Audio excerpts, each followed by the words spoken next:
ನಮಸ್ಕಾರ, ಸ್ವಾಗತ ನಿಮಗೆ ಕನ್ನಡ ಡಿಫೆನ್ಸ್ ನ್ಯೂಸ್ ಚಾನೆಲ್ಗೆ. ನಿಸ್ತಾರ್ ದೇಶೀಯವಾಗಿ ವಿನ್ಯಾಸಗೊಳಿಸಿ ನಿರ್ಮಿಸಲಾದ ಭಾರತದ ಮೊತ್ತ ಮೊದಲ ಡೈವಿಂಗ್ ಸಪೋರ್ಟ್ ವೆಸಲ್ ಆಗಿದ್ದು, ಇದು ಸಮುದ್ರದಡಿ ಕಾರ್ಯಾಚರಣೆಗಳನ್ನು ಮತ್ತು ನೌಕಾಪಡೆಯ ಸ್ವಾವಲಂಬನೆಯನ್ನು ಹೆಚ್ಚಿಸುತ್ತದೆ. ಇತ್ತೀಚೆಗೆ ಹಿಂದೂಸ್ತಾನ್ ಶಿಪ್ಯಾರ್ಡ್ ಲಿಮಿಟೆಡ್ ವಿಶಾಖಪಟ್ಟಣಂನಲ್ಲಿ ಭಾರತೀಯ ನೌಕಾಪಡೆಗೆ ನಿಸ್ತಾರ್ ಹೆಸರಿನ ನೌಕೆಯನ್ನು ಹಸ್ತಾಂತರ ಮಾಡಿದೆ. ಇದು ಭಾರತದಲ್ಲಿ ಸ್ವದೇಶವಾಗಿ ವಿನ್ಯಾಸಗೊಳಿಸಿ ನಿರ್ಮಿಸಲಾದ ಮೊದಲ ಡೈವಿಂಗ್ ಸಪೋರ್ಟ್ ವೆಸಲ್ ಆಗಿದೆ.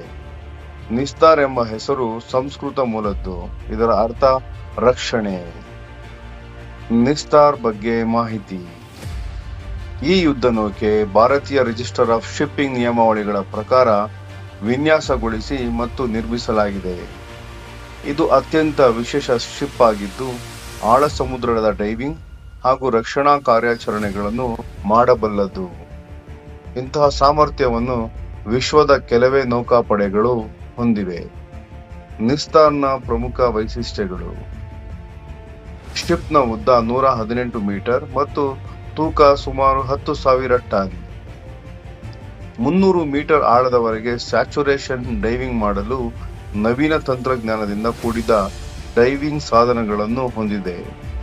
75 ಮೀಟರ್ ಆಳದವರೆಗೆ ಡೈವಿಂಗ್ ಕಾರ್ಯಾಚರಣೆಗಾಗಿ ಸೈಡ್ ಡೈವಿಂಗ್ ಸ್ಟೇಜ್ ಸಹ ಹೊಂದಿದೆ.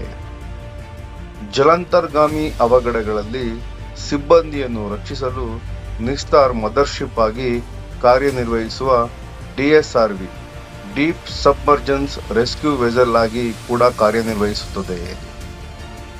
1000 ಮೀಟರ್ ಆಳದವರೆಗೆ ಡೈವಿಂಗ್, ಮಾನಿಟರಿಂಗ್ ಮತ್ತು ಶೋಧನಾ ಕಾರ್ಯಗಳಿಗೆ ರಿಮೋಟ್ಲಿ ಆಪರೇಟೆಡ್ ವೆಹಿಕಲ್ ಅನ್ನು ಕೂಡ ಹೊಂದಿದೆ.